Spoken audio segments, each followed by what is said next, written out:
Okay, good day mga ka-airsoft. Good day po sa inyong lahat mga ka-bigman. Hello po sa inyong lahat mga ka-airsoft. Ngayon magsasama-sama tayo. Pang ilang episode? Tignan mo nga sa tignan mo sa caption. Episode 47 ba tayo? 46. Ha? 46. Okay, mga ka-airsoft, episode 46 tayo ng ating kwentuhan session, tanungan portion. Ano ba yung kwentuhan session, tanungan portion? Ano ba yung nagaganap dyan? Ano ba yung meron dyan? Bakit may ganyan, no? Itong kwentuhan session, tanungan portion, ginagawa natin to para sa ating mga ka-airsoft na especially yung mga newbie, especially yung mga nagbabalak maglaro, nagbabalak mag-collect, nagbabalak sumuong sa paglalaro ng airsoft, no? Sumuong sa pag-collect ng airsoft, sumuong sa paggamit ng airsoft. Okay, no? Yan, ngayon, sasagutin natin yan dito sa ating kwentuhan session tanungan portion, no? Lagay mo lang muna dyan, Lucas, mamaya ihingin ko sa iyan. Okay, meron kasi dito mga tanong, no? Tanong na ibinabato sa atin, no? Ito yung mga frequently asked question na na-encounter namin sa araw-araw, okay? Kaya ikaw, sa online, baka meron kang tanong, baka meron kang gustong maliwanagan na katanungan. Bukod dito sa mga nakasulat dito, no? Meron kasing nakasulat dito at ang dami nito, no? Meron nakasulat dito na almost nasa 22 different question. I know hindi lahat to kaya nating sagutin ngayon, no? Kasi syempre limitado lang rin yung lakas ng lalamunan natin para magsalita. Limitado lang rin yung oras natin. Pero sa abot ng aking makakayanan, sasagutin natin yung mga bagay na importante na kailangan ninyong malaman, di ba? Okay, mga ka-airsoft, unang tanong. Big man, gusto ko maglaro ng airsoft. Madalas po kaming mag-camping kasama ang pamilya ko. Pwede ba akong mag-airsoft sa mga campsite kung saan nakaset up yung mga tent namin? Ako, medyo mahirap sagutin itong tanong na to, no? Campsite, sineset up yung mga camping tent, di ba? Pwede raw ba siyang magdala ng airsoft doon? Siguro para ibig niya sabihin para hindi sila maboring during the camping kasama yung pamilya. Pwede raw ba siyang magdala ng airsoft doon? Mga ka-airsoft, ganito yan. Sasagutin kitang diretso, ha. Choice mo kung gusto mong magdala ng airsoft sa bawat lugar na pinupuntahan mo. Okay? Choice mo yon, yun yung decision mo. So, tulad nga na lagi ko sinasabi, lahat tayo binigyan ng free will. Lahat tayo merong kalayaan na gawin kung ano yung gusto nating gawin, tama man or mali. Okay, no? Choice mo kung gusto mong dalin yung airsoft sa isang campsite. Pero, may pero, yan ang dyan. Pero, hindi ko sinasuggest na dalhin mo sa isang campsite yung airsoft. Bakit? May kasagutan agad, no? Ganyan dito sa Big Man, eh. Nagtanong ka, meron tayong opinion, no? Everyone is entitled sa kanya-kanyang opinion. Kaya kayo, baka may opinion din kayo regarding dun sa tinatanong, sa binabatong tanong, i-share nyo, lagay nyo sa comment section, okay? Kung may opinion kayo, i-share nyo, timbangin natin yung bawat sitwasyon. Okay? Question number 1, pwede raw ba siyang magdala ng airsoft sa campsite kung saan sila nagka-camping kasama yung pamilya niya? My answer is yes. Pero, may pero, ha? Hindi ko sinasuggest na magdadala ka ng airsoft, pistol man o rifle sa mga campsite. Bakit? Bakit ba nagka-camping yung tao? Taga saan ba yung mga nagka-camping? Yan yung mga tanong dyan, eh. Ito, ha? Halimbawa, sa bundok ng Sagada, Benguet. Sa bundok sa Benguet, sa Mountain Province, sa Apari, sa Cagayan. Halimbawa, yung mga camping site dyan. Sino yung nagka-camping dyan? Mostly, ang nagka-camping sa Sagada, sa Benguet, sa Tabuk, sa Kalinga, sa Apari, or wag na tayong lumayo. Sino yung nagka-camping sa Norsagaray? Sino yung nagka-camping sa mga camping site? Normally, ang nagka-camping dyan is yung mga taga Maynila. Tama ba ako, Lucas? Yung taga Norsagaray, magka-camping ba sila dun sa Norsagaray din? Hindi. Di ba? Yung taga Norsagaray, hindi sila magka-camping sa Norsagaray. Di ba? Yung taga Sagada, yung taga Benguet, Mountain Province, hindi sila magka-camping doon sa camping site kung nasan sila. Bakit?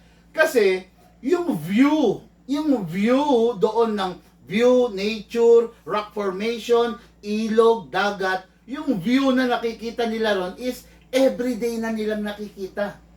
Tama ba ko? Tama ko, Lucas? Di ba? Palagi na nilang nakikita. Tama ko? Sawa na sila doon. Di ba? Ang nagka-camping sa mga camping site is yung hindi taga ron. Taga Maynila. Di ba? Taga ibang probinsya. Dumadayo, pumupunta ron. Bakit sila pumupunta ron? Eh, layo-layo nun. Ilagay natin yung sarili natin dun sa mga taong nagka-camping. Okay? Bakit ka ba nagka-camping? Kasi gusto mong mawala yung stress mo. Diba? Oo, airsoft, stress reliever. Actually, magkatimbang sila doon. Camping, playing airsoft, camping, playing airsoft, pwede. Pero hindi mo pwedeng pagsamahin. Bakit? Ito ha. Ito na yung laman ng tanong, yung sagot sa tanong ha. Kaya nagka-camping yung mga taga-ibang probinsya doon sa Sagada, sa Benguet, sa Mountain Province.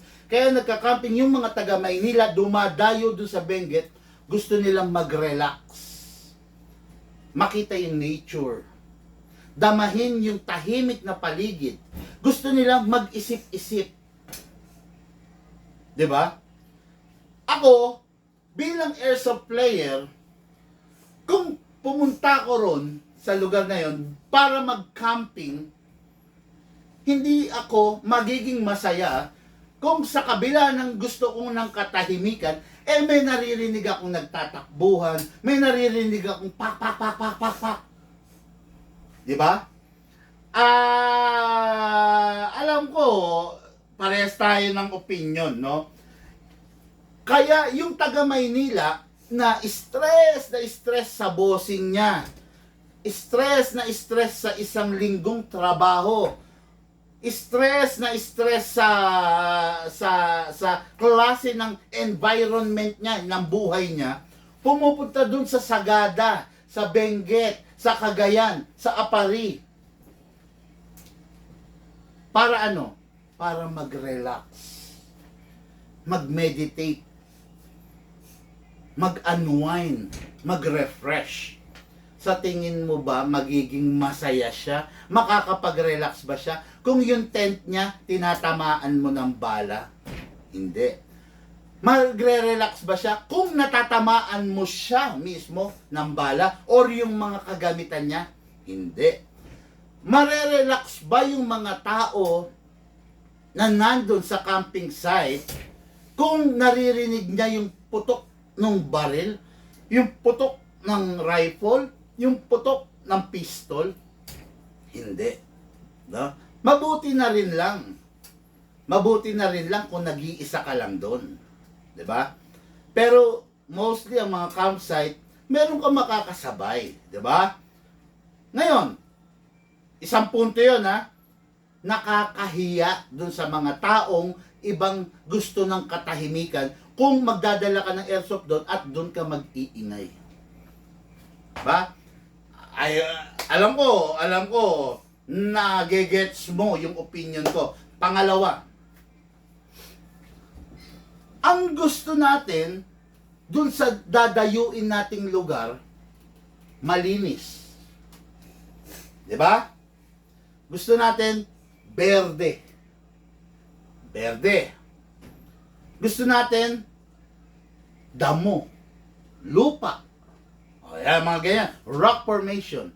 Sa tingin mo ba, magiging maganda ang itsura ng mga campsite kung merong nagkalat na bibis sa lupa? 'Di ba? Yung nga mga campsite, 'di ba? Halimbawa nag-camping tayo or nag-bonfire tayo sa tabing dagat. 'Di ba hangga't maaari yung basura natin ultimo palito ng posporo na pinangsindi natin doon sa apoy, meron tayong lalagyanan, may plastic tayo. 'Di ba? Hangga't maaari, yung takip ng soft drinks na ininom natin, klok, klok, klok, klok, yung takip, ilalagay natin sa plastic, hangga't maaari, ayaw natin magkalat sa paligid, di ba?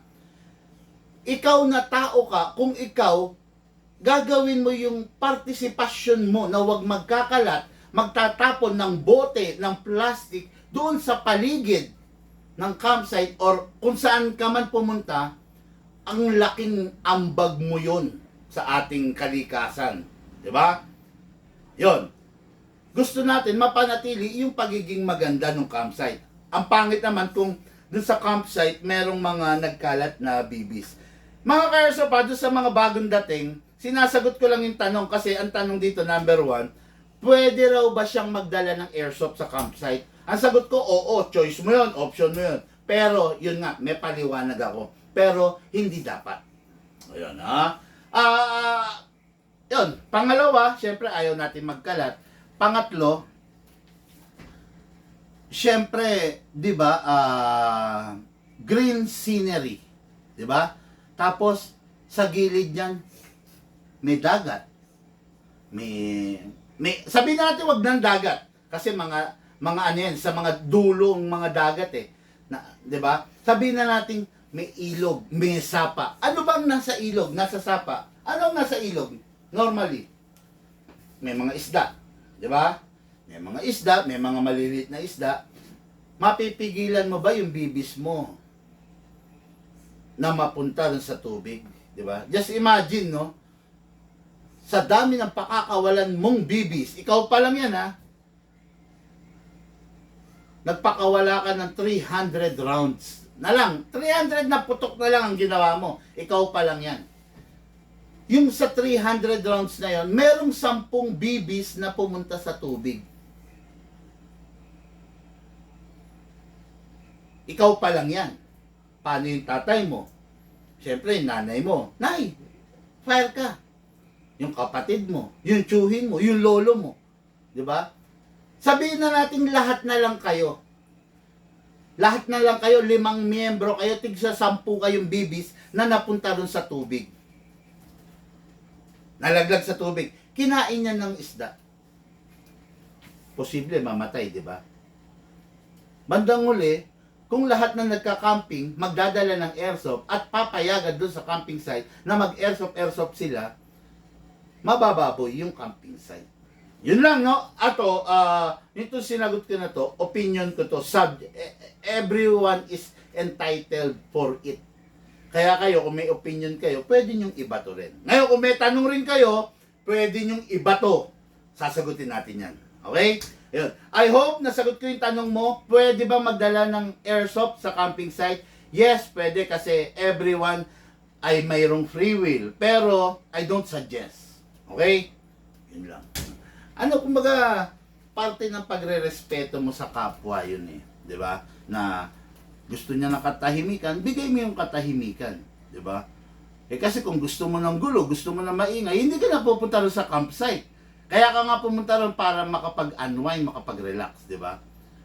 Kung mag-iingay ka rin lang doon, medyo pangit, hindi maganda, sabi nga, di ba? Okay, pwede po ba magpagawa ng airsoft sa inyo? Question number 2 yan, no? Yes, pwede po. Dali nyo lang po para ma-check natin, makita natin, no? Kung sa amin nyo binili yung airsoft nyo, libre lang ang gawa niyan. Ang babayaran lang kung sakaling may mga may mga major parts na nasira. Pero kung hindi mo sa amin binili yan, babayad ka po ng syempre yung gunsmith fee at saka kung ano yung kailangang palitan doon sa airsoft nyo. Pakidala lang po, huwag nyo pong i-PM sa amin yung senaryo, yung problema kasi hindi po namin kaya sagutin yan. Mas maganda, parang doktor, di ba? Hindi mo pwedeng tanungin sa doktor, Dok, nagtatai yung misis ko eh. Dok, sumasakit yung tiyan ng misis ko eh. Ano bang dapat kong gawin? Di ba? Hindi ura-urada magre-reseta si Dok. Ito, pain reliever. Hindi pwede yun. Kailangan ugatin ng doktor, ano yung problema? Bakit sumasakit yung tiyan ng misis mo? Di ba? Ganon din sa airsoft. Kailangan makita natin, bakit nabasag yung valve? Bakit nabasagan kang gearbox? Bakit nasunog yung motor? Bakit nabasagan ka ng blowback housing? Bakit nasira yung nozzle mo? Kailangan ugatin natin para pag ni-repair natin, hindi na uulit yung problema. Okay? Thank you. Sana nasagot ko ng matino yung tanong mo. Good PM, Big Man. Pwede ba lagyan na red dot site ang Costa Ludus 2011? Okay, Costa Ludus 2011. Pwede kung sa pwede, pero merong conversion na matinding gagawin. Ang Costa Ludus is walang nakaabang na plate, no? Walang nakaabang na plate na nasa ibabaw niya. Hindi katulad ng DVC, hindi katulad ng staccato, may nakaabang na plate na aalisin mo yung plate, then doon mo iuupo yung RMR sight. Actually, just to correct you, boss, no? Pag sa mga pistol, we don't call it scope, no? Pag sa mga pistol, ang term diyan na ginagamit is sight, no? RMR sight, doctor sight, hindi ginagamitan ng scope. Ang scope is term na ginagamit for the rifle, for the long ones, no? Pero pag sa pistol, kung tawagin yan, RMR or doctor sight kung tawagin, no?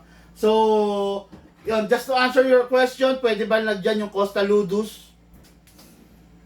Pwede siguro kung matindi kang mag-conversion, mag-modify, pero I don't suggest na lagyan. Huwag na. Make it plain, make it simple, kasi hindi siya designed for that. Okay? Walang iniwan.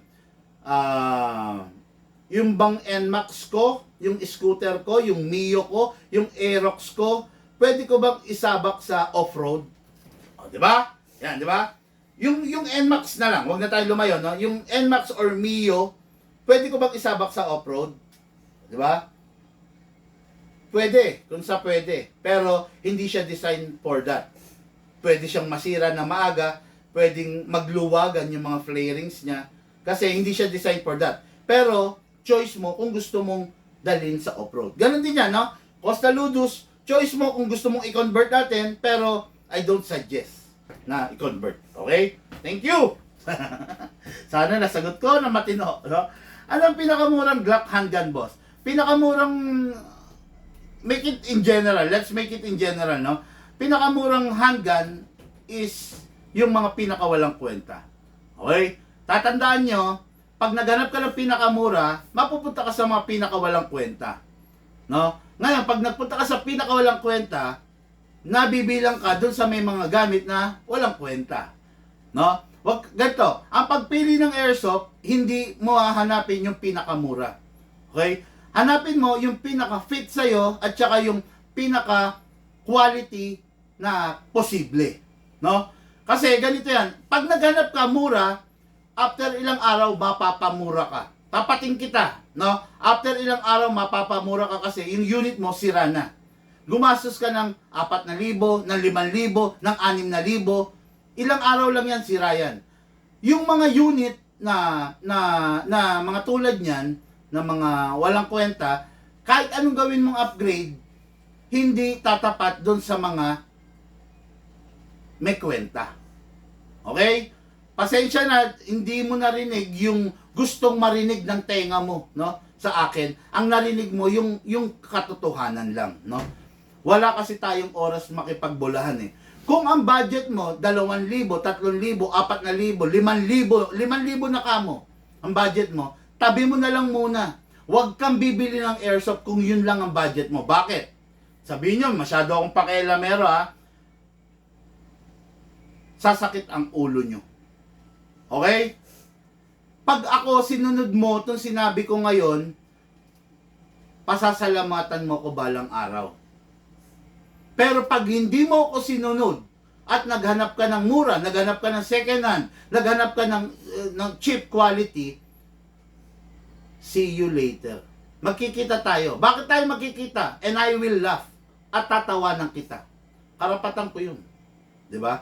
Bakit tayo magkikita? Kasi yung unit na nasira na binili mo sa iba, nasabi ko na huwag kang bibili ng ganyang unit, bumili ka pa rin, yung unit na yon na nasira, ako rin ang magre-repair.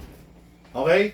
Sa akin ka rin lalapit malamang. Kasi bakit? Kasi hindi i-repair yon yung nung binilan mo. Dahil alam nila mismo na hindi nila kayang i-repair yon dahil walang piyesa ang mga walang kwenta.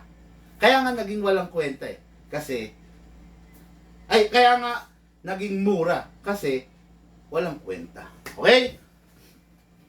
O, pasensya na. Diretso lang ako sumagot, bossing, no? Mauga po yung... hindi ko gano'n. Pwede po ba? Mauga po yung barrel niya. Okay. Bakit mauga yung mga barrel? Normally, ang mga barrel, mauga talaga. No? Normally, ang mga barrel, talagang kumakalog. Okay? Ngayon, style kasi, tapatin na ko na kayo, no? Style yan ng mga maker. Para syempre, kumita pa rin sila. Di ba? Sad to say, no? Pero yan ang malupit na katotohanan. Kung tutusin, pwede naman dun sa maker, i-fix barrel na nila, di ba? Pwede yun. Pero bakit hindi nila ginawa? Kasi gusto nila makipag-compete dun sa mga pinakamura. Siyempre, pag Phoenix barrel nila to, magtataas sila ng presyo, di ba? Hindi naman pwede i-fix barrel tapos libre, di ba? Ayan, normally yan, ganyan, no? Oh, ayan. Normally, talagang kumakalog, ayan, no? Oh. Oh. Nagwawala, sabi nga, di ba?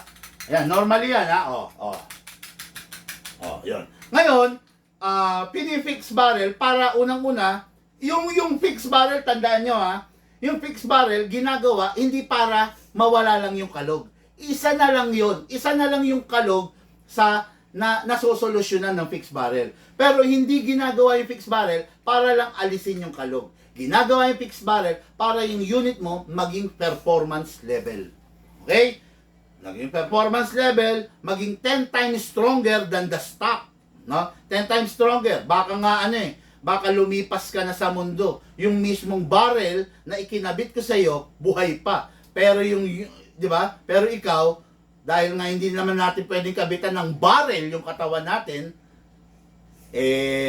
manghihina ka na, buhay pa yung barrel, pero di ba? Lilipas na tayo sa mundo pareho, yung barrel na ginawa ko, na kinabit ko sa unit mo, buhay pa. Okay, no? Ayan, normally kumakalog, ayan, no? Ganito yung mga, sample unit to eh. Ganito yung mga unit talaga ng iba, no? Kaya ang swerte mo kung sa Big Man ka bibili kasi ang binibili mo rito, ang pinapanood mo dito is performance level na pistol. Okay, no? Lahat sila nagbebenta ng ganitong klase, umiba tayo, di ba? Umiba tayo. Di ibenta natin yung mas quality. Ayan, okay? Hindi tayo nagbebenta ng ganito, bagkos ang binebenta natin naka-fix outer barrel. Ayan, no? Walang kalog. Okay? Isa pang sample. Okay. John Wick Pit Viper, yung iba, tuwan-tuwa. May bibiling newbie. Bebentahan nila ng ganito. May bibiling newbie, ito ang iaalok nila. John Wick Pit Viper. Ayan, no? Makalog, di ba? Nakakadismaya, nakakainis. Di ba? Kaya sabi ko sa inyo, wag na wag kayo maghahanap ng mura kasi mapapamura kayo. 'Di ba? Kaya mas maganda manood kayo. Wag kayong tamarin. I-scroll niyo yung vlog ko. Sa mga vlog ko, ako lang yata ang tanging airsoft shop na nagbubulgar ng mga hack, ng mga technique, ng mga DIY. No? Scroll nyo lang, matututo kayo na yung ganito palang unit is nakakainis. Walang kwenta, di ba? Oh. Yung unit ni Big Man ay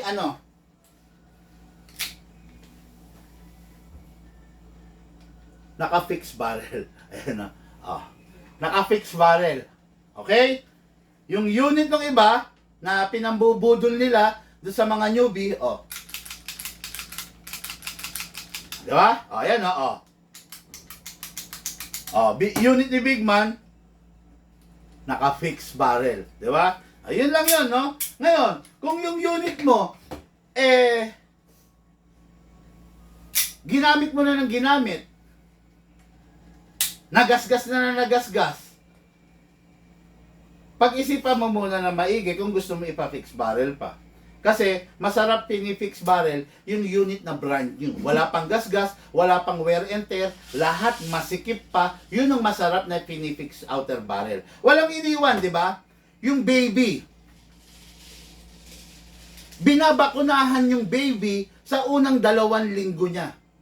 Sinasaksakan ng anti-missile, anti-polio, anti-tigdas. Di ba? Sa tingin mo, yung baby, pag sinaksakan natin ng anti-polio, pag 4 na taon na siya, wala nang talab, 'di ba? Sa tingin mo, yung baby, sinaksakan natin, 'di ba, dinadala sa mga health center, yung baby, tinatsaga ng mga nanay, 'di ba?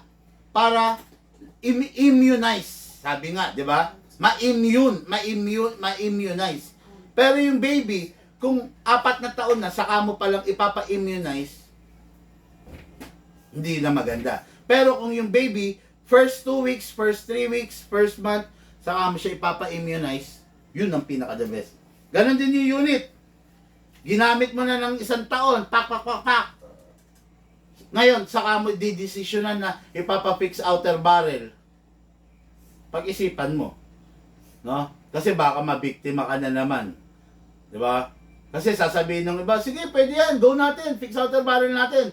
Sobra na yung luwang ng unit mo. Halos naubos na yung barrel, naubos na yung half-up rubber, naubos na yung half-up chamber. Kasi gasgas na ng gasgas. Hindi ka pa nagsisilicone oil. What do you expect sa unit mo? Diba? Yan. Okay, no? Sana nasagot ko po ng matino yung katanungan ng ating ka-airsoft, no? Pang ilang tanong na yan? Pang-4, no? Grabe. Okay. Open po ba for COD sa Cebu, bossing?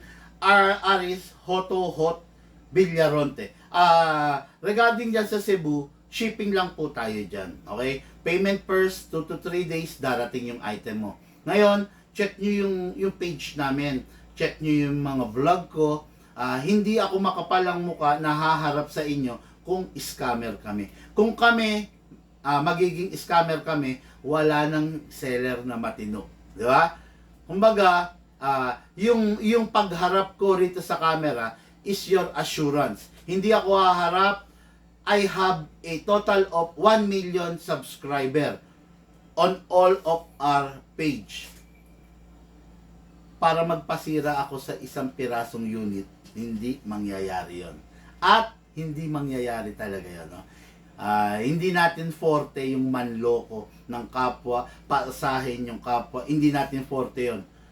Gusto nung ka-airsoft, minsan nga may pera na silang pambili, pero hindi fit magka-airsoft yung tao, never. Diba? Hanap ka na lang doon sa iba. Diba? Ganun tayo, no? Meron siyang pambili, pero yun lang ang pera niya. Pero ang hinahanap niya yung pinaka-budget meal. Anong sinasabi ko? Hanap ka na lang doon sa iba, sir, para manatiling magkaibigan tayo. Wala tayong samaan ng loob. Kasi pag newbie ka, tandaan mo to, binentang kita ng pinakamura, yung pinakawalang kwenta. Ang mangyayari, sasama yung loob mo sa akin. Kasi bakit? Ba't sasama? Kasi yung binenta ko sa'yo, design talaga para masira ng ilang araw lang. Diba? Design talaga para masira ng ilang gamitan lang. Okay? Pero, kung bibili ka ng quality, hindi tayo magkakasamaan ng loob. Pero pag bumili ka ng hindi quality, magkakasamaan tayo ng loob. Anong pipiliin ko? Tanggapin ko yung pera mo kapalit ng walang kwentang unit? Or sabihin ko sa'yo, hanap ka na lang sa iba para tayo continuous magkaibigan tayo. Okay, di ba? Ayan. Okay, so Emerson Mariano, salamat po, Big Man. Tama, Paps, dodoble ang gastos. Sabi ni, hindi ko mabasa, Gioxy, etc. Hindi ko mabasa, no? Sorry. Normal lang po ata talaga yan umuuga. Okay. Yung sa akin, nauga naman 2 years na, okay naman, diretso naman lipad ng bala. Junjun, Salao, Austria. Okay na? Kung lagi ko naman sinasabi, di ba? Kung ikaw yung tipo ng tao na gusto mo performance level, doon ka sa naka-fix barrel. Pero kung ikaw yung tipo ng tao na okay lang sa'yo, isa tatama, tapos 6 na bala, bumabaril ka lang sa hangin, okay lang yun. Di ba? Okay lang yun. O yan, katulad niya, 2 years lang. O, pero 100% sure, I'm 100% sure na yung 10 balang papakawalan niya, hindi tatama lahat yun. Ha? Kahit anong galing nung player, hindi niya kayang patamain ng 100% yun. Hindi niya kayang patamain yun. Kung, yun, tulad niya, sabi niya, 2 years na. Okay lang, bumabaril ka sa hangin. Tumama yung isa. Good. Pagputok mong pangalawa, hindi tumama. Pangatlo, hindi tumama. Pangapat, tumama. Good na. Panglima, pangpito, hindi tumama. Oh, edi okay na. Kung ikaw yung tipo ng tao na okay lang sa yung bumabaril ka sa hangin, huwag ka mag-fix barrel. Diba? Pero kung ikaw yung tipo ng taong perfectionist, meron tayong mga ka-airsoft na talagang gusto 10 of 10. Diba? Parang ako, penyo ang target. Ito. Kuha tayo.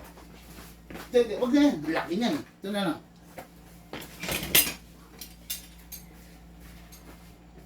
Okay. This is a target. Ha?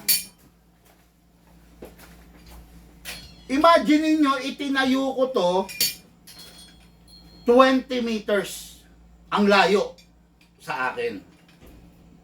Ngayon, magkakalayo naman. Hindi naman pwedeng dikit-dikit. Okay. Kung ikaw yung tipo ng tao na okay lang sa'yo, mapatumba mo lahat to na ang gagamitin mong balay, 6, 7, 8, 10, huwag ka mag-fix barrel. Diba? Pero kung ikaw yung tao na gusto mo, 1:1, tulad ko. Ayan, ako, kung 3 tong target, masama ang loob ko. Pag more than 3 ang pakakawalan kong bala. Kung 3 yung target, dapat 3 lang rin ang pakakawalan ko. Gets nyo?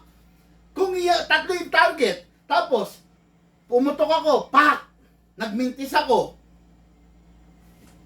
Masama na loob ko nun. I'm a failure. Failed ako nun. Diba? Pero, kung 3 yung target, pinutok ko, pak! Pak! Pak! 3! 3 of 3. Proud ako sa sarili ko. Shit! Okay yung practice na ginawa ko. Shit! Gumagaling ako. Di ba? Ganun yan.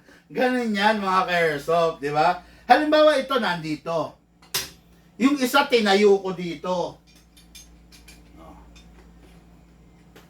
Dito. Paano natin iipit? Ayan. Yung isa tinayo ko dyan. Yung isa, nakatayo dito. Ayan.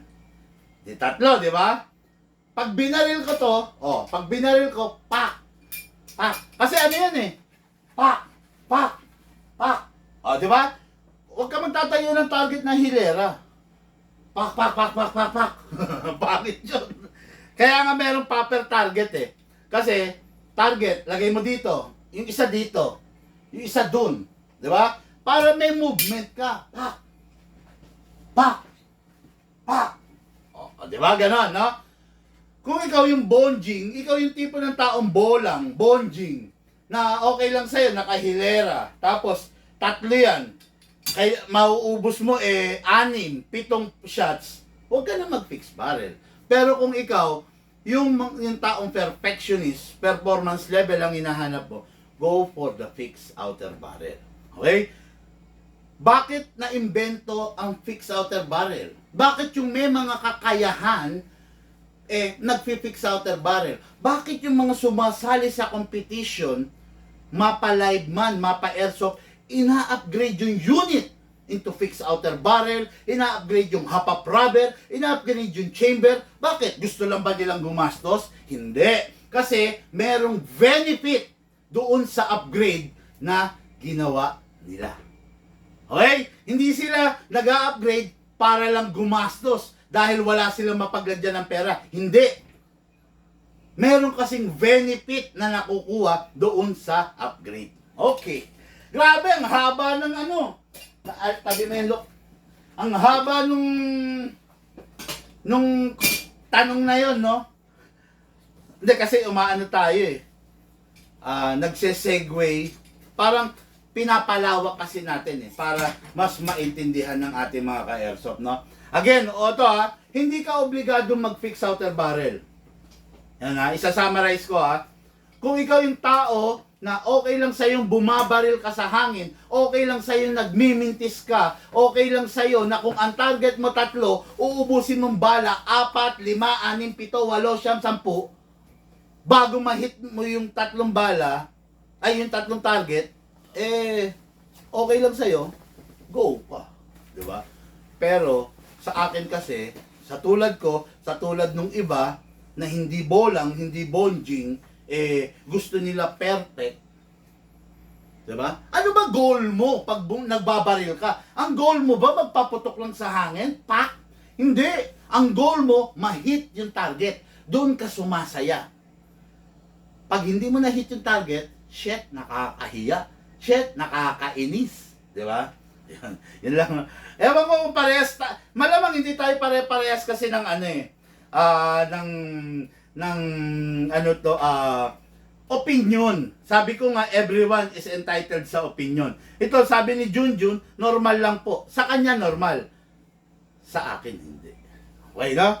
Okay, kahit ano po oras, pwede po pumunta dyan sa shop nyo, pati Lora. Huwag naman kahit anong oras, baka pupunta ka rito, alas 10 ng gabi, alas 11 ng gabi. Huwag naman, no? Tapos baka pupunta ka, alas 5 ng umaga, wag. Tawag ka muna bago ka pumunta. Make sure office hours ka pupunta para hindi tayo magka-problema, no? Wag kahit anong oras kasi syempre hindi naman all of the time nandito ko para antayin yung mga darating, no? Meron rin tayong ibang business na inaasikaso, meron din tayong hindi airsoft lang ang business ko, mga ka-airsoft, na para lang sa kaalaman nyo. Hindi lang sa airsoft gumagalaw ang mundo ko, no? Meron pa akong water station, meron pa akong fitness gym, no? Fitness gym sa Makati. Yan. Lahat yan inaasikaso ko. Ngayon, nagra-ride din ako ng mga big bike. Okay? Nag-aalaga din ako ng mga bonsai plants. I have a bonsai farm. Nag-aalaga rin ako ng mga bully na mga aso. Ang dami kong inaasikaso, ang daming pumapasok sa utak ko, ang daming kong kailangang i-designate na tao. Kaya, makisama po tayo, no? Kumbaga, syempre hanggat maaari, hands-on na kasi ako eh. Gusto ko, hanggat maaari, kung kaya ko, 100% of the customer, ako ang haharap eh. Pero sa hindi inaasahang sitwasyon, minsan yung tao natin, minsan si Shane, hindi lahat kaya kong gampanan, di ba? Pero kung tatawag ka, at least masasabi natin, maita-timing na, halimbawa na nandito ako. Okay? Wag naman lahat ng oras, boss. Hindi lahat ng oras nag-aantay ako rito. Pasensya ka na. Okay, salamat sa pagsagot, bossing. God bless, no? Good evening po, big man. From Barangay Borol, Calamba City, Laguna. Shout out Sir Edmer Esquilo. Salamat po sa info, mga tips. Good evening, big man. Watching from Negros Occidental, sabi ni Jofel Venus. Okay. Good evening, big man. Pwede ba sa Beretta, pistol siguro to, ko yung metal polish? Tinanong mo na to, Eric Duyon, no? Tinanong mo na sa akin to, metal polish. Pwede. Sabi ko nga, pwede kasi option mo yun. Kasi pistol mo yan. Kaskasin mo hanggang pumintab. Ngayon, merong kabayaran yun, yung pagkintab nun. Bakit mo gustong makintab? Everyday, ibig sabihin, ipapolish mo. Subukan mo, ito, metal polish. Subukan mo yung tsapa. Tsapa ng mga security guard. Kas dito. Kas dito. Every duty, kas. Kasi, pinapakintab. Required sa kanila na super kintab yun. Parang part ng pagiging snappy. Snappy, ibig sabihin, matikas. Matatag. Part ng pagiging snappy, pag yung SG, ang ganda ng tsapa, ang kintab. Pero pag malabo, madilaw, pangit, di ba? Ganon din yung airsoft natin. Pag kinaskas mo ngayon, ilang araw lang, dahil sa moisture, lalabo yan. Kakaskasin mo ulit, hanggang yung pistol mo numipis. Tignan mo yung basahan mo. Nagkukulay itim, di ba? Bakit nagkukulay itim pag kinaskas mo yung metal polish? Ba't pinakintab mo? Bakit nagkukulay itim? Kasi some part of the metal ay nababakbak. Napupunta na sa basahan. Option mo yon. Sana huling tanong mo na to ha, regarding sa metal polish ha. Tinanong mo na sa akin to, sinagot ko na, no? Kung gusto mong kaskasin, option mo yon, no? Pero ako, I don't suggest. Okay? Good evening, Idol. Pa-shoutout po, Jonel Yapmas. Okay. Good, okay na po. Okay po talaga kayo, sir. Thanks sa pagsagot nyo. Mas the best po talaga ang fixed outer barrel. Sabi ni Junjun. Nagbago si sir ng isip. Ngayon, mas the best na. Okay. Ang galing mo naman, big man. Dami nyong negosyo, Idol. Jonathan Bombis. Hindi tayo magaling. Matyaga lang tayo. Iba kasi yung magaling sa matyaga, sa masipag, no? Iba yung magaling sa matyaga, sa willing umasenso, no? Yun. Kasi hindi tayo magaling kasi hindi naman tayo politiko. Hindi naman tayo nagmana ng milyon-milyon mula sa magulang natin. Hindi. Ang inyong lingkod ay, para na sa kaalaman nyo graduate ako ng computer engineering sa AMA Computer University. Graduate ako dyan. After that, nagtrabaho ako sa, malalaman yung edad ko eh. Nagtrabaho ako sa Equitable PCI Bank, no? Way back before, merong Equitable PCI Bank. Yan. Ewan ko kung inabot nyo yun, no? Nagtrabaho ako doon bilang data control under the data transfer section, no? Nagtrabaho ako diyan. Ngayon, nung nagsawa ako, lumipat ako sa BDO. Nagtrabaho rin ako sa BDO. Ganun pa rin ang trabaho under sa mga programs kasi computer engineering nga ako eh. After ng pagtatrabaho sa BDO, gusto ko naman more on field, more on technical. Nagsawa ako sa office works. Yung maghapon nakaupo, kaharap mo documents, kaharap mo papel, kaharap mo program, kaharap mo computer. Nagsawa ako. Gusto ko sa field, sa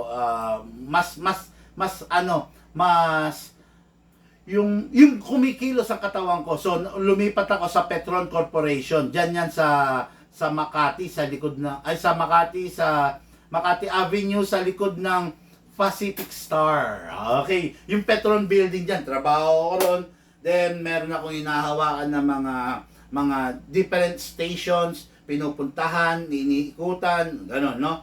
So, nagtrabaho ko ron, then nagsawa pa rin ako. So, yun, 3 major na malalaking company yung pinagtrabahuan ko. After that, parang mga tig to 2 years lang ako. Oo. After that, sabi ko, magtatayo na lang ako ng business. Isa ako sa mga unang nagtayo ng computer shop. Way back, ang price ng per hour ng computer shop is 25 pesos, no?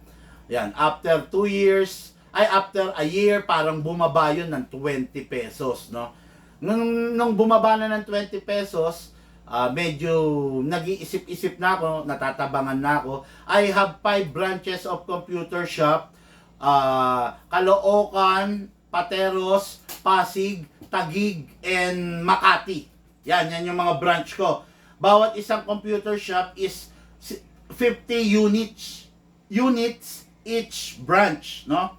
Just imagine kung gaano kalaki yun. Everyday, iniikutan ko yun. Ang pinangpuhunan ko ron is yung mga naipon ko dun sa pagtatrabaho ko ng tigto 2 years dun sa mga major companies. No? Yan. Nagtayo ang mga computer shop, then biglang nararamdaman ko, bumabagsak yung presyo ng mga shop from 25 pesos, naging 20 pesos, then later on, naging 15 pesos. Pababaan eh. So, ang ginawa ko, para masalba ko yung business, binenta ko each branch. Continuous operation sila, 50, 50, 50, 50, no? Okay naman, nabenta ko ng way back, parang kung di ako nagkakamali, nabenta ko ng 500k bawat isang branch, no?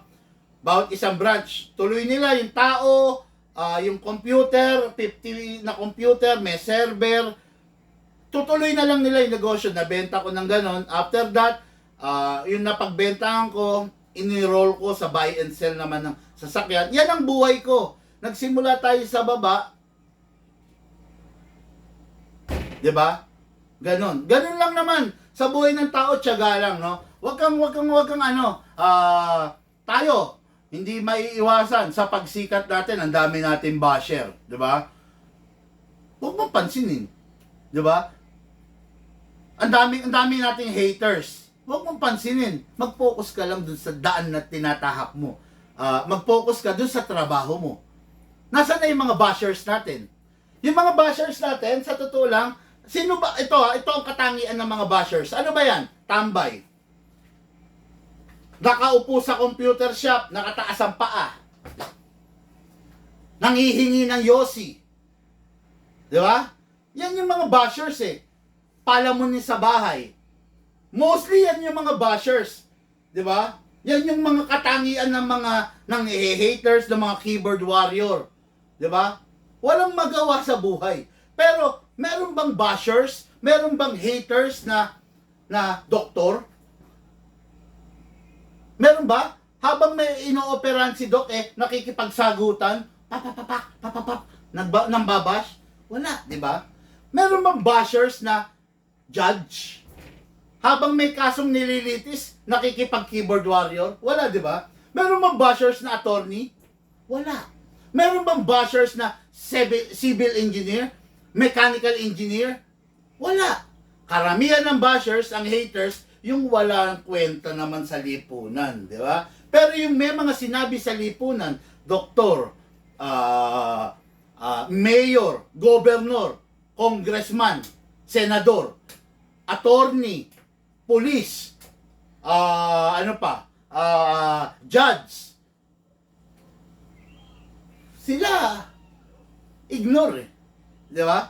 Hindi nila pinapansin yung mga ganyan. At hindi sila umi-involve sa ganyan.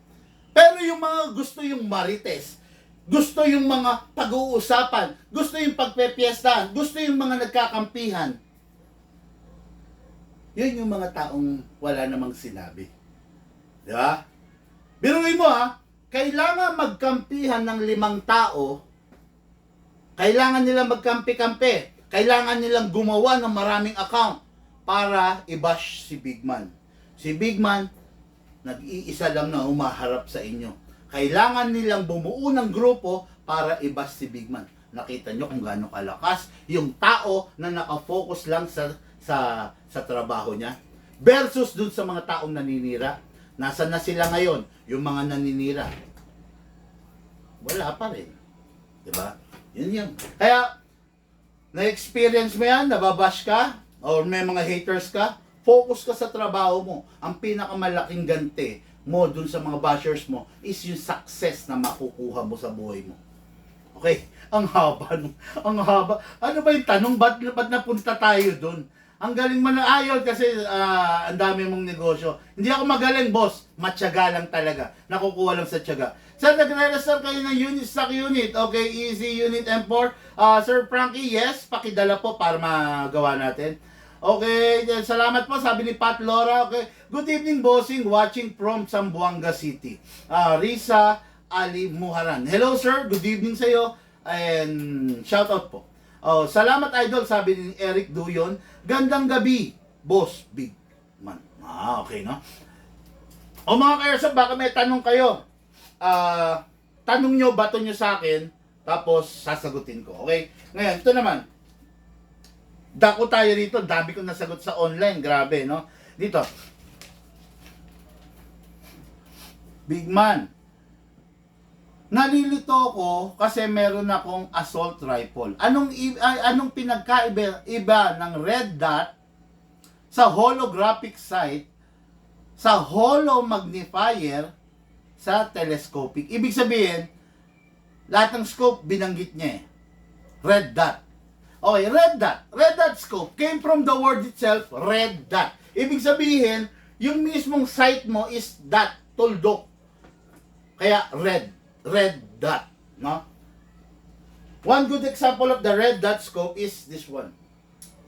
Or, depende sa size na gusto mo, merong maliit, may malaki, pero this one, red dot. Oh, walang battery.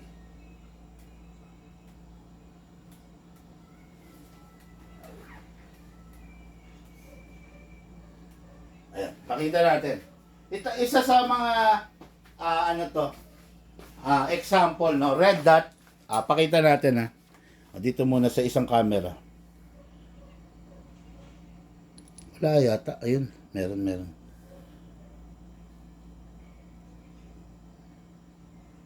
Ayun, no? Okay. Red dot, pula. Okay. Then dito sa isa,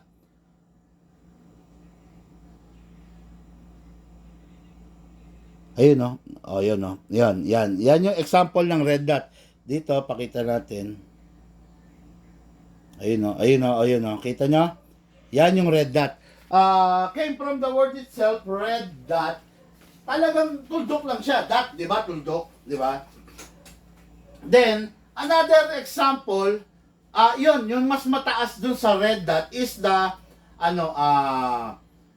holographic scope. Ito, papakita ko sa inyo. This is the holographic, Walang tayong, saan yung screwdriver? Asan yung isa nito? Yung malaki pa. Hindi. Yung ano nito, yung color, yung screw, pa-cross nito. Nandun sa... Okay. Yeah. This is the example of the holographic naman, mga ka-airsoft. Yan, pakita ko rin sa inyo. Para at least ma-experience nyo, no? Makita nyo yung difference.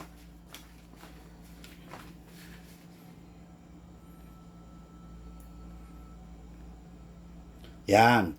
Yan yung holographic, Nakita nyo kulay green, gagawin kong red yan, yan, red. Okay, green. Dito tayo. Sa live tayo. Ayan. Green, magiging red. Red. Green. Red. Yan, This is the example of holographic. Diba? Yan. Mga ganitong itsura. Ito red dot naman. Red dot. So, both of these types of scope is pwede sa mga rifle or assault rifle. Okay. Pwede to. Huwag kang malito, no? Alamin mo lang kung ano yung kailangan mo. Kung mahina-hina yung mata mo, don't go for the red dot. Gamit ka ng holographic, no? Okay, then, meron tinatawag na holo magnifier. Ibig sabihin, holographic siya, then mayroong isa rito na binebend na nagmamagnify, no? Mostly ginagamit 'yon magnifier Ibig sabihin, yung malayo is pinapalapit niya, kaya nagmamagnify. Merong holo magnifier. At lastly, meron tinatawag na telescopic scope. Telescopic, yun yung mga ginagamit sa sniper, yung mga mahaba, mga 9x40, 9x50, 9x60, di ba? Yun yung mga mahaba. Na-a-adjust yung focus, na-a-adjust mo yung zoom, yon, yon, ginagamit yon sa mga DMR or sa mga, look, akin na yon yung DMR, or sa mga sniper rifle, di ba? Ngayon, yan. Yung DMR or sniper rifle, pwede mo bang kabitan ng red dot or holographic scope?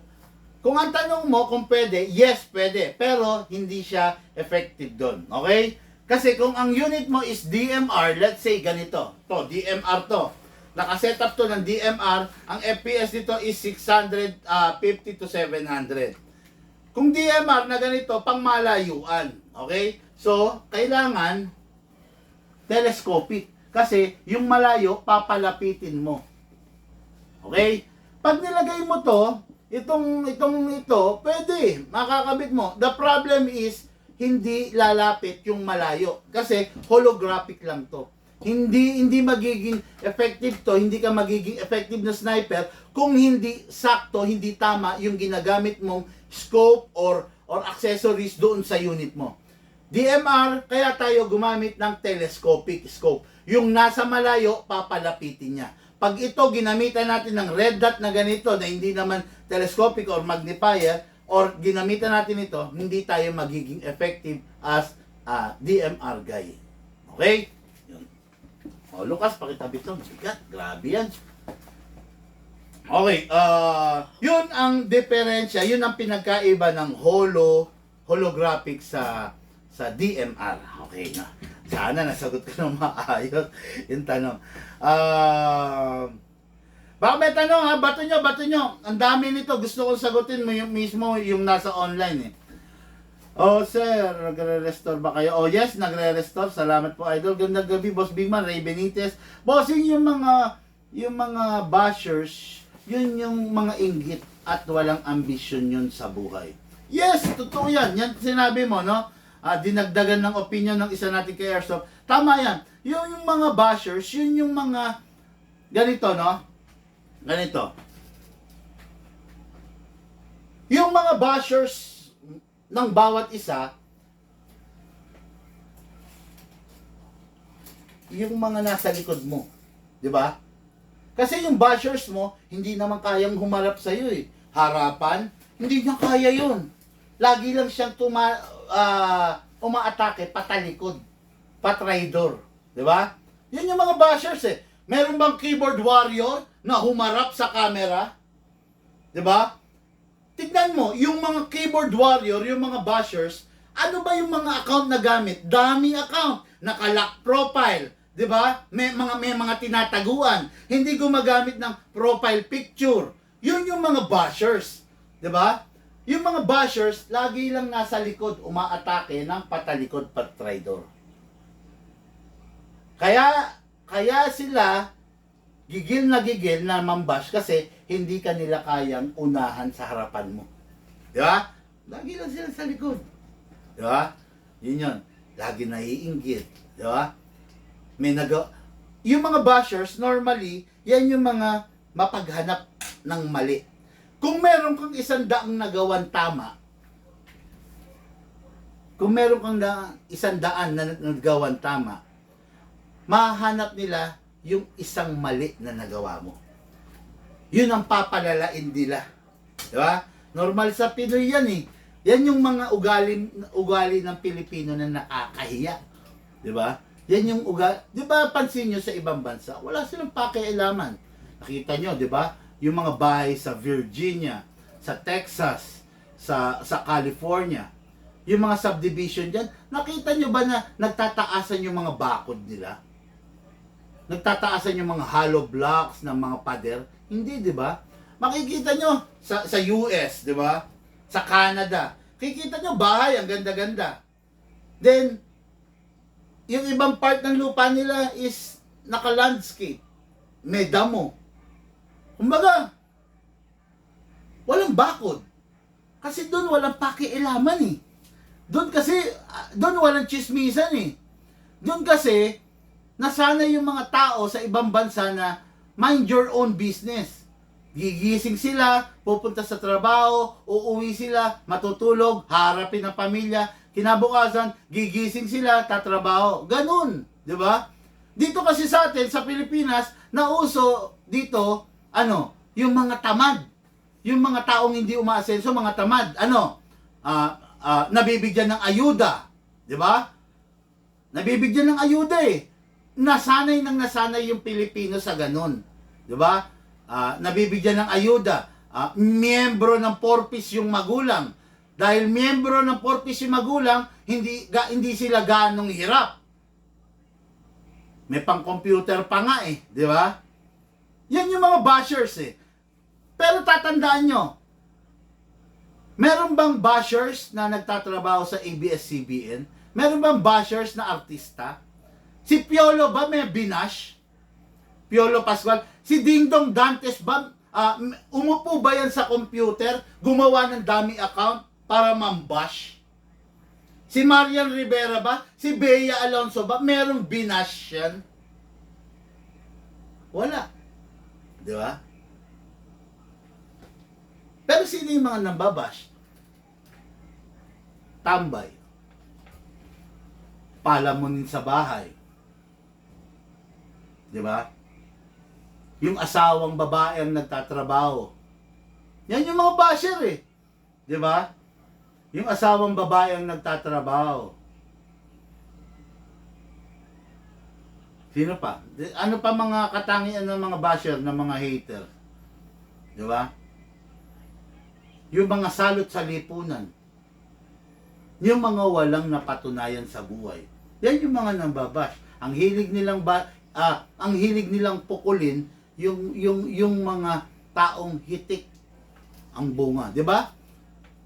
Yung puno pag hitik ang bunga, 'di ba, binabato para malaglag yung bunga para makuha nila, mapakinabangan nila, 'di ba? Ayun. Yan, no? Ganun yan. Kaya I agree dun sa sinabi mo, bashers, inggit at walang ambisyon sa buhay. Tama yung sinabi mo, no? Okay. Ano po best rifle? Sabi ni Nico Plata. What's best for me might not be the best for you. Okay? Unang-una, alamin mo kung anong gusto mong gawin sa rifle. Kung ano yung gusto mo sa rifle. Diba? Yung gusto ko sa rifle, maaring hindi mo gusto. Magkaiba tayo ng level, magkaiba tayo ng pagkagigil sa airsoft. Diba? Malamang ikaw, dahil malamang sa newbie ka, sa tanong mo, pagpapalagay ko newbie ka, malamang ikaw gusto mo super bigat, full metal. Ako tapos na ako sa pagiging full metal, ang hinahanap ko na ngayon, super gaang. Very lightweight. Diba? What is best for me might not be the best for you. Kaya, ang tama niyan, kung interesado ka, magpabook ka, puntahan kita, pumili ka on the spot. Na-i-way pa yun, no? Okay. Good evening, Sir Bigman, sabi ni CJ Villela, no? Tapos, okay, mga inggit lang yan, idol. Walang magawa sa buhay, kundi manira ng iba. Marami yan, no? Regarding yan sa mga pambabash na yan. Marami yan. Tandaan nyo, hindi ako apektado ron sa pambabash na yon. Bakit? Pucha, presidente nga natin eh. Wala nang nagawang matino sa mata ng karamihan, di ba? Oh. Presidente nga natin, Labor Day, ginawa siya ng estatwa, tapos pinagpapalo ng baseball bat, pinagpapalo ng tubo. Sa tingin nyo, hindi masakit sa presidente natin yon? Masakit yun, di ba? Kasi, sa kabila ng nilalaan niyang pagod, ng sakripisyo, para mapangalagaan ng bansa. Ganun ang ginagawa sa kanya, di ba? Si Duterte, nakontrol naman talaga niya ang drugs. Pero, may mga basher siya. Di ba? Oh, si Vice Ganda, wala nang ginawa, kundi silipin yung kasarian niya. Di ba? Pero, sa kabila nun, si Vice Ganda, may mga natutulungan. Diba? Si Coco Martin.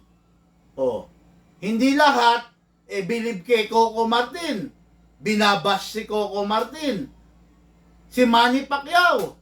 Ang daming natulungan ni Manny Pacquiao. Pero binabash siya. Si Boss Toyo.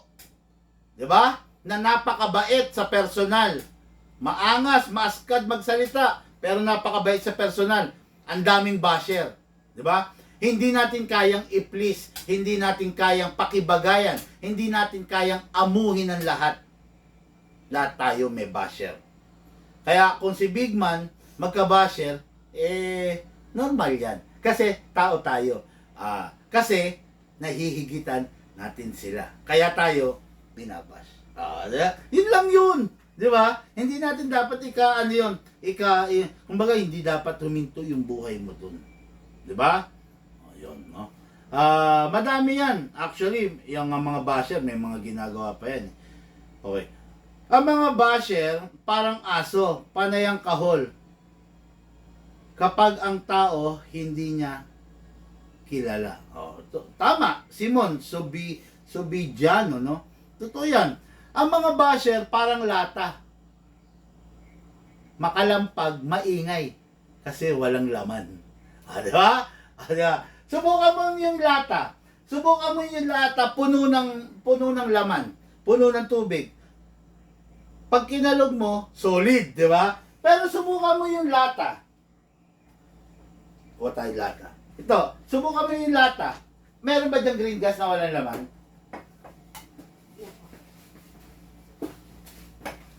Dito. Dito. Ganun ang mga basher, di ba? Kaya, hindi lang tayo yung nababash. Lahat ng tao nababash. Kaya hindi natin dapat yun, no? Isipin yun, hindi dapat huminto ang buhay natin doon, di ba?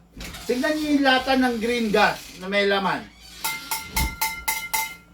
Tignan niyo yung lata ng green gas na walang laman. Ang ingay, di ba? Pero tignan niyo yung may laman na green gas. Solid. Walang echo. Di ba? Pero tignan nyo yung walang laman. Ang ingay, oo. Di ba? Bakit siya maingay? Kasi wala siyang laman. Ganon din yung mga basher. May ingay kasi wala namang mga laman. Walang ambag, walang nagawa sa buhay. No? Ayun. Okay. Wala na ba mga tanong? Grabe. Baka may mga tanong pa kayo, no? Ang dami nito kasi hindi naman natin, kasi tinatanong ko kanina, sabi kong gano'n. Ibigay sa akin yung mga yung mga frequently asked questions. Tinambakan ako 25, ang dami. Hindi ko kayang sagutin lahat to, no? Okay, so yun lang muna mga kareso, pasensya na kayo. Medyo nakakaramdam na ako ng kakaiba sa aking boses, no? Tuloy natin to sa mga susunod na araw. Sana bigyan tayo ng Panginoon ng lakas, ng sigasig para maituloy natin tong kwentuhan session, tanungan portion sa mga susunod na araw. Episode 47 na tayo. Ibig sabihin may 47 na kwentuhan session, tanungan portion na nasagot na tayo ng mga nakaraan. Okay? Mga Karsop, sa mga nag-share natin live video, maraming salamat. Sa mga hindi pa nag-share, please share the live video para kumalat tayo sa ating community. Maraming salamat po sa inyo. Magandang gabi po. Lahat tayo nagmula sa iba't ibang larangan. Pinagbuklod, pinag-isa ng iisang libangan. Yun po ang paglalaro ng Airsoft. Hatid po sa inyo ng inyong lingkod, Big Man. Thank you po.